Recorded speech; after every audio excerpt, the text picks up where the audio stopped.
Hi, welcome to Half Haunted.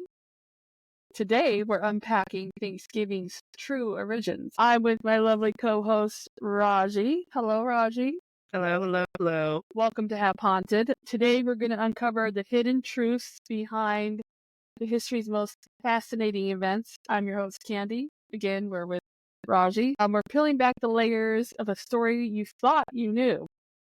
Thanksgiving, a holiday beloved for its warm gatherings and delicious feasts. But what if I told you the first Thanksgiving didn't happen at Plymouth Rock at all?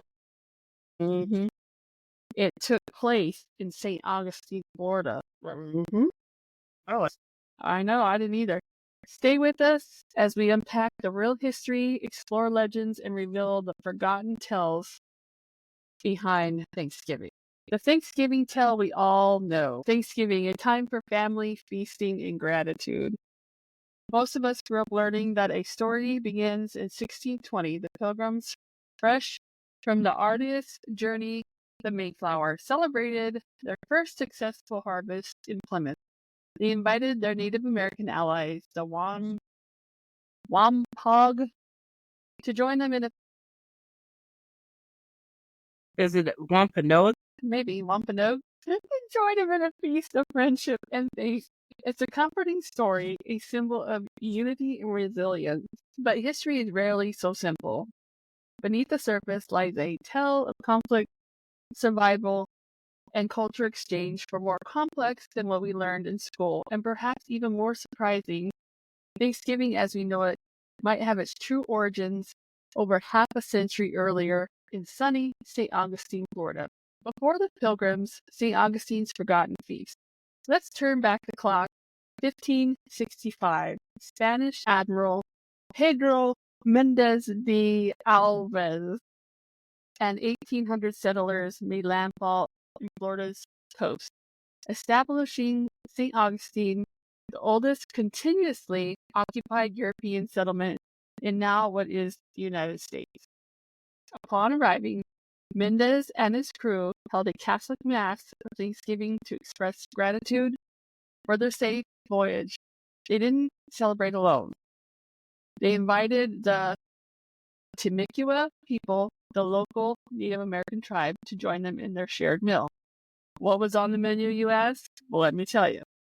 Salted pork, garbanzo bean stew, hard sea biscuits, and no, not the horse. The red wine, and start today's journey. The Temecula may have contributed local foods like maize, squash, though we can't be sure, but one thing is certain, the event was a moment of survival and connection between the two cultures, a true Thanksgiving in spirit, not in name. Crazy though, hard biscuit. Yeah. Jokes aside though, I might just be a regular biscuit maybe. Okay, I'm because not sure. a hard sea biscuit.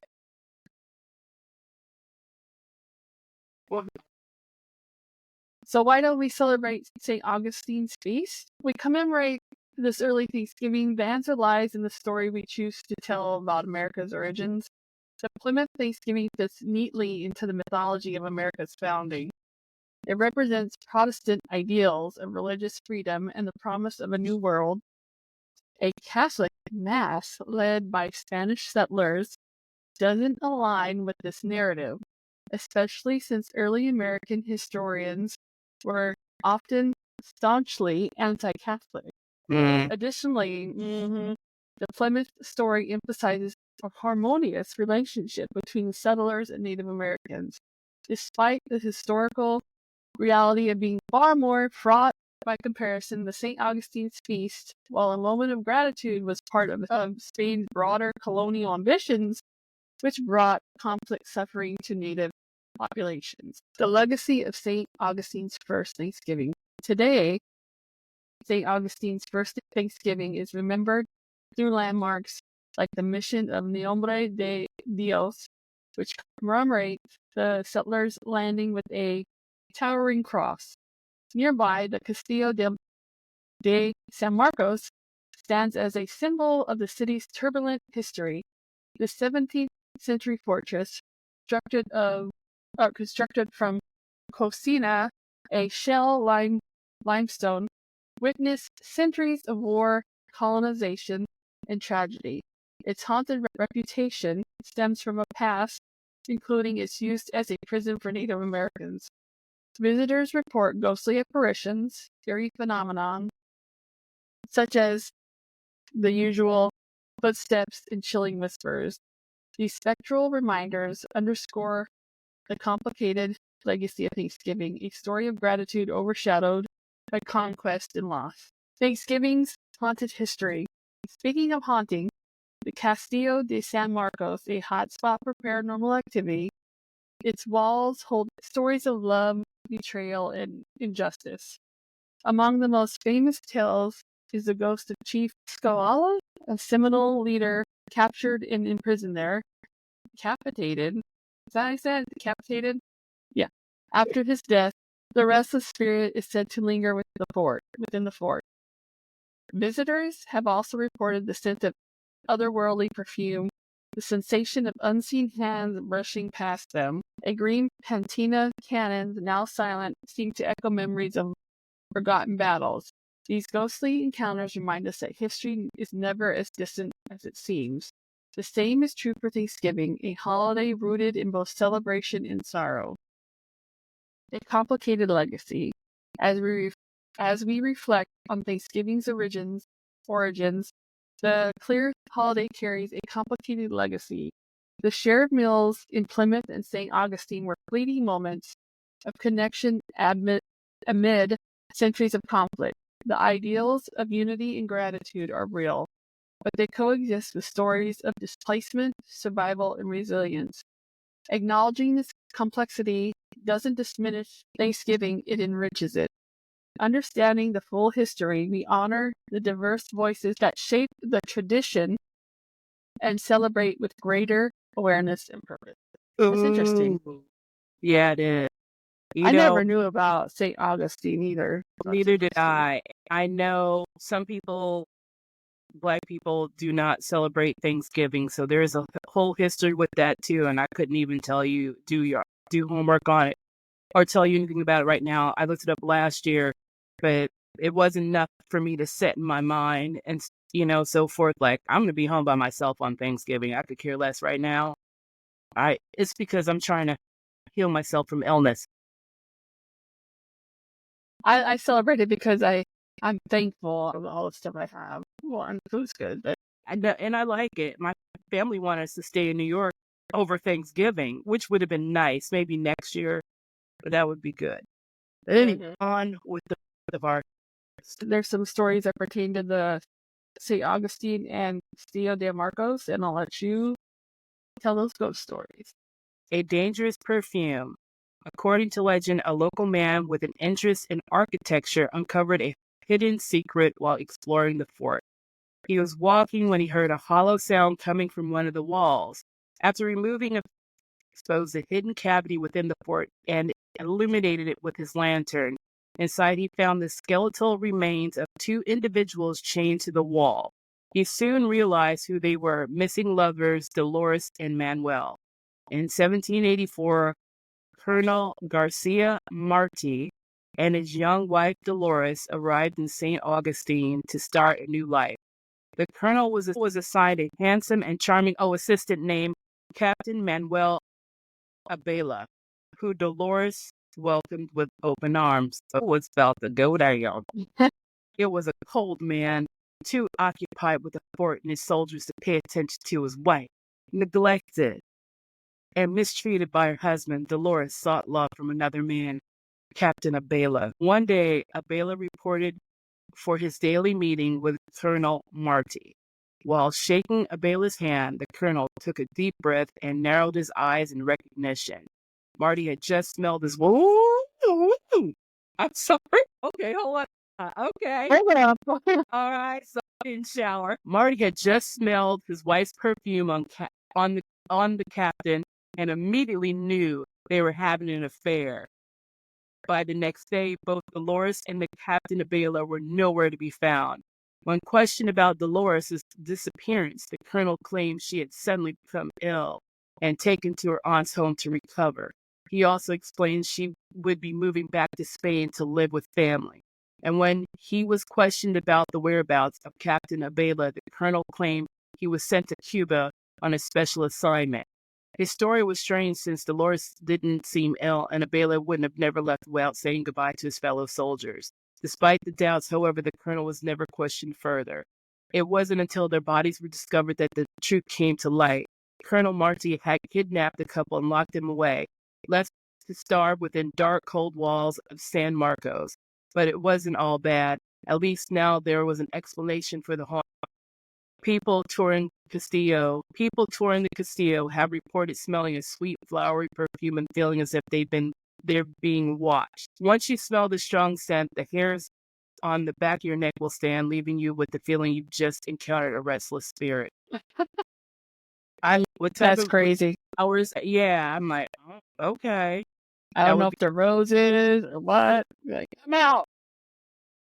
All right, we are off to the Shadow Man. Local lore has always explained the unidentified ghostly figures said to haunt the fort. In 2018, our CEO and general manager were visiting St. Augustine on business. Being avid ghost hunters, they decided to walk over to the fort to take photographs at night. They were taking photos on the top portion of the fort when they saw a shadow figure walking over the drawbridge below. They described the character as being an average height and build. Believing it was a man, they waited for him to pass so they could continue taking pictures. When the person failed to walk into the Castillo, they looked over and realized there was no one there. They just seen an apparition.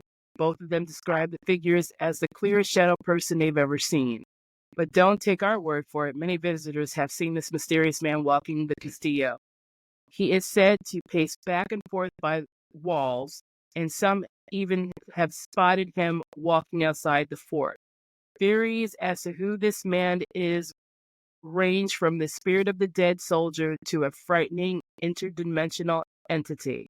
Although we might never find out who this spirit is, a look into the past might help us begin to answer some of our many questions.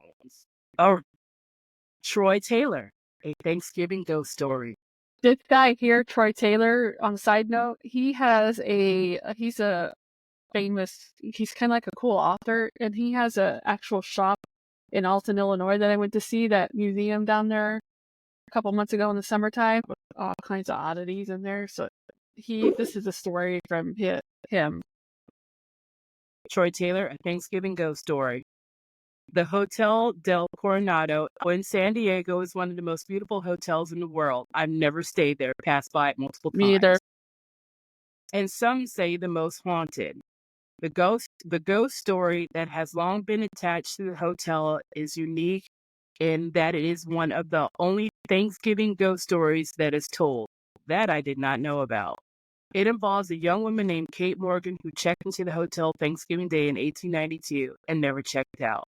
When the Hotel Del Coronado opened in 1888, it was the largest resort hotel in the world. Wow. In the middle, it looks small compared to everything. Yeah, it's like a regular old, Hojo, or Johnson's for those who don't know. We call them Hojos. Okay.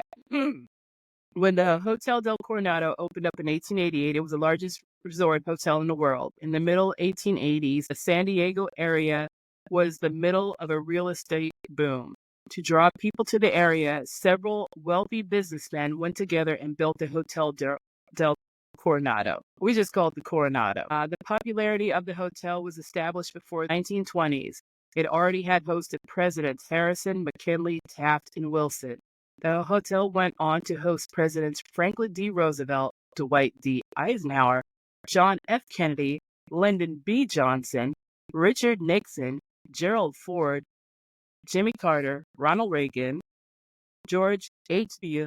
Bush, Bill Clinton, George W. Bush, and Barack Obama. By the 90s, Hollywood stars and starlets discovered the Del was the in place to stay. Many celebrities made their way south to party during the era of Prohibition and used the Hotel Del as their personal playground. Tom Mix? I don't know who that is. Rudolph Valentine. Charlie Chaplin and Ramon Novarro were a few of the many actors who stayed at the hotel during the weekend getaways. Their notables have included Marilyn Monroe, Thomas Edison, L. Frank Baum, Vincent Price, Babe Ruth, and many others. During World War II, the hotel was used to house and the families of officers. By the end of the war, the neglected hotel had started to age, and while millions were spent to refurbish it, a new owner in 1963 planned to tear it down, but he changed his mind and remodeled and expanded it instead.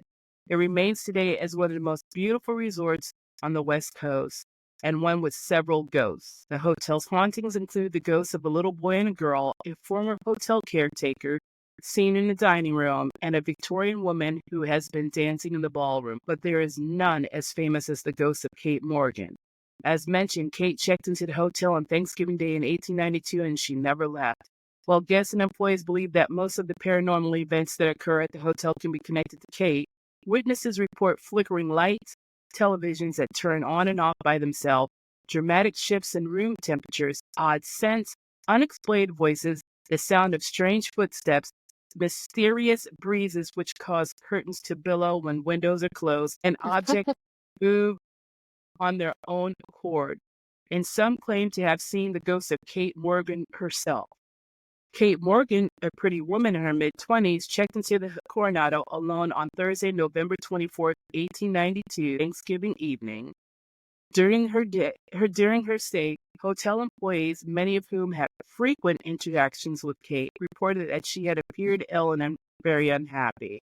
She had also told quite a few employees that she was waiting for her brother, who she said was a doctor, to join her, but he never showed up. 5 days after she checked in, Kate was found dead on an exterior staircase leading to the beach. She had a gunshot wound to her head, which the San Diego County coroner later determined was self-inflicted. A search of her hotel room revealed no personal belongings. In fact, there was nothing to identify the beautiful stranger except the name she used when she registered, Lottie A. Bernard from Detroit. After her death, police sent a sketch of Kate's face and information about her death to newspapers and police stations around the country, in the hopes that someone would shed light on the dark mystery surrounding the suicide of the unknown girl at Coronado Hotel. Eventually, Lottie Bernard was identified as Kate Morgan, originally from Iowa and the wife of Tom Morgan. Reportedly, Tom Morgan was a gambler who may have made his living gambling on the railroad. After the inquest into Kate's suicide, a gentleman came forward to say that he had seen Kate arguing with a man thought to have been Tom on a train en route to San Diego. The witness said Tom disembarked before reaching San Diego, and Kate continued on to the hotel by herself, where it is assumed she waited for Tom to join her. When he never showed up, Kate took her own life. Since the time, paranormal activity have been reported in the room Kate stayed in during room 3327, and in other areas of the hotel. She is the most enduring ghost of the Grand Hotel and continues her hold in the place. That is amazing. I've always wanted to stay there, but I never gotten a chance to. It's still there. It's still pretty. Yeah, it is pretty. Okay, well, let's talk about, for those of us who like a good holiday movie. So we have a top 10 of Thanksgiving movies. Did we do? All right. Top 10 Thanksgiving horror movies. Number 10, Thanksgiving. That one's funny. I've seen it. Cheesy and great. The best one, in my opinion. Oh my goodness. It's a killer turkey. The killer turkey took no prisoners. No, I thought a lot of smack. Have you seen Llamageddon yet? Okay, you need to write that. I mean, there's no Thanksgiving llama, but Llamageddon is wrong too. You know the Llamageddon. Llamageddon, yes. Okay, number 9, The Oath. That's from 2018, a dark and brutal, underrated political satire. Number 8, Black Friday. That's from 2020. a gore comedy starring Bruce Campbell. I don't know where I've seen this one. I'm sorry with myself. Number 7, The Boneyard. That's 1991. A horror comedy with some serious scares early on. Number 6, Blood Rage, 1987. Let's see if I can even get this word out. And famously gruesome Thanksgiving slasher. I've never seen that one. Number 5, Deadly Friend. Wes Craven got in Thanksgiving. I gotta watch these. I've never seen that. What you need is some Garrett popcorn from Chicago. It's what were they, old school big time rewind video Cards, yeah. old school. Hopefully it's not all scratched up and being played too long. Okay, Deadly Friend, 1986, Wes Craven's forgotten Thanksgiving horror movie. Number 4, Thanksgiving, 2020. I've seen that one. Eli Roth slasher set in the town of the first Thanksgiving. That has Patrick Dempsey in it. Mm-hmm. That one's actually decent. I mean, it was a little over the top. Okay, You gotta watch that one. I will have to watch. It's funny. Number 3, Intensity, 1997, an appropriately titled TV movie. Pilgrim, 2019, a shocking Thanksgiving bloodbath. Is that what the pumpkin on his head? I don't remember. That's probably another one. And Chrissy, I never even heard of this. So in 2014, a uniquely terrifying dorm invasion horror movie. I've only seen 2 of them on that list. Yeah. Right? But Thanksgiving's my favorite. Yes. So cheesy. Great. Lamageddon, I'm telling you. So another horror Thanksgiving, not movie, real life, was Candi and I had gone to a meet and greet in Tempe, Arizona. And at the time, she had a black Chevy Impala. She always kept it clean. So we parked the car on Mill Avenue, which, of course, Tempe is known for ASU, Arizona State University, Party Central, whatever. And I remember when we parked, there was a tree, and right across from the sidewalk from where we parked is a Birkenstock store. To me, Birkenstocks are ugly. It's a word we don't use all the time, so I remember things. So we had this nice meet and greet outside, coffee, people, and we hot chocolate was amazing. Talking, what? The hot chocolate was good. Hot chocolate. So we're walking back to the car, and we're walking, and we're walking, and we're walking. It's Candi. Where's the car? And we're all looking around for this flipping car. Don't know where the car is. I said, I know we parked the car right here because that's the Birkenstock store. We could not find this car. Now, the meet and greets usually last about 7 to 9. People linger afterwards or whatever, but that's no big deal. If you're having a good time, you're having a good time. And I'm standing there, we're all looking around, and I look and say, oh my God, Candi, is that your car? And she's looking, and she did the alarm over. Birds shit on the car. Why? Okay, you know that one island where it's chock full of birds? It's like dropping your car off on this where the birds, but these birds will throw up on you. These birds shit all over her car. Now, this is before camera phones. Did we have cell phones back then? It was in 2007, so we were starting to, but we didn't have the quality ones. We were still balling on those disposable cameras we still buy at Walmart. So I'm sitting here and I didn't, no joke. When when you're at a red light, you see people who have crap all over the car and like, how dare you? And they're not even going to the car wash. They're just driving to get to work. It was covered in bird shit. The car was not black anymore. So I'm like, oh my God, we had to drive like 25 minutes to get home. Ew, Candi, what are you doing? She turns on the windshield wipers. That stuff. Smears. Speckled in these gray colors because the bird. It was like 100 birds just shit all over the car.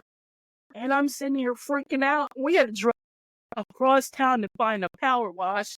You're trying to not to get hit by the mist because the stuff. I'm crying, girl. I'm crying. It was yesterday. We rolled up to the giant station. Remember that? And we had to Yeah. take a picture, and I can't The find the giant picture station anymore.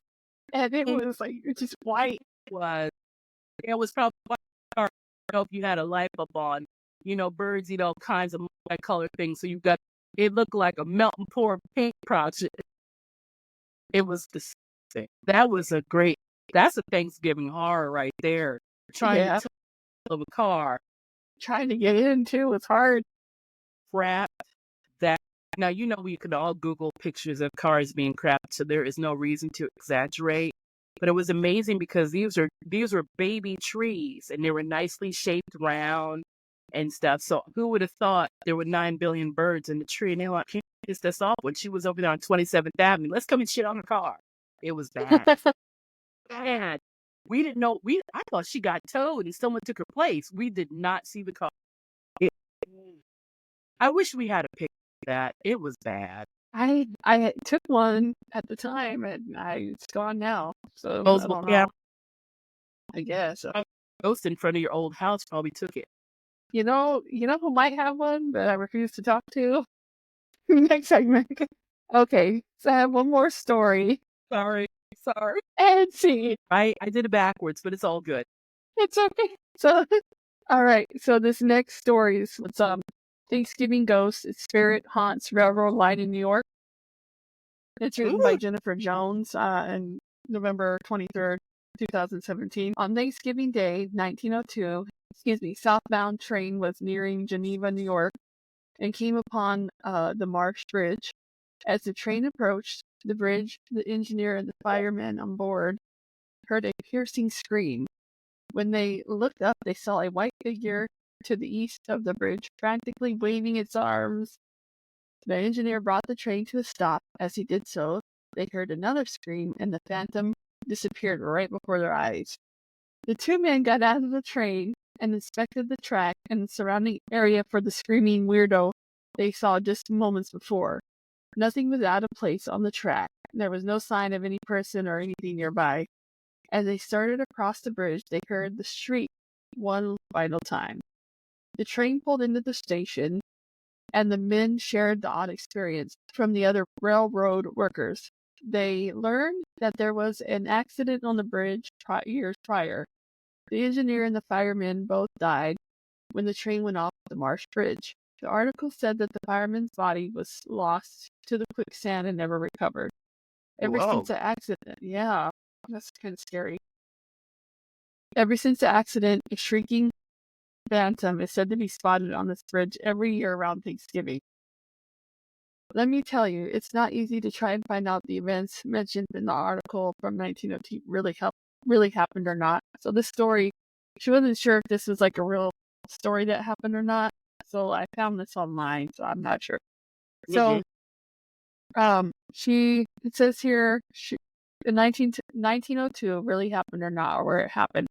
I was starting to think this was just an urban legend, but I did find an actual event that was very closely matches the detail in this story. On March 2023, a train left Syracuse at 7:45 p.m. headed towards Rochester on Auburn Road. Within a half a mile of the town Geneva, the train ran into a sluice of water had washed out a bridge over Marsh Creek. The locomotive, tender, and the baggage car fell off the track and down the flooded waters.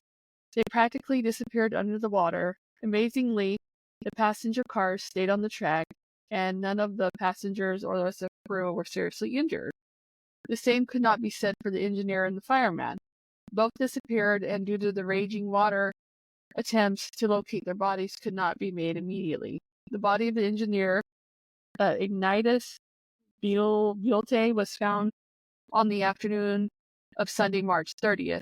The body of the fireman, Augustus Sipple, was found quite a distance away on March 31st. The incident became known as the Marsh Creek casualty or the Geneva disaster. Consequently, the families of the both men sued the railroad due to negligence in failing to properly maintain the bridge. Both families were later awarded money, but I couldn't find any connection to Thanksgiving Day. Maybe this is one of those urban legends meant to remind people how fleeting life can be, or maybe the spirits of the engineer where the firemen were simply trying to warn other railroad men of the dangers of the bridge. So it's one of these urban legends where there's a story and then it just maybe happened to happen on Thanksgiving, and maybe they thought that was it. I don't know. Thank you for joining us on this journey into the hidden history of Thanksgiving. Whether you're gathering with loved ones or enjoying a quiet moment of reflection, I hope this story adds to depth to your celebration. If you enjoyed today's special Thanksgiving paranormal episode of Half Haunted, be sure to subscribe, leave a review, and share. Until next time, stay curious, stay grateful, and keep seeking the untold story.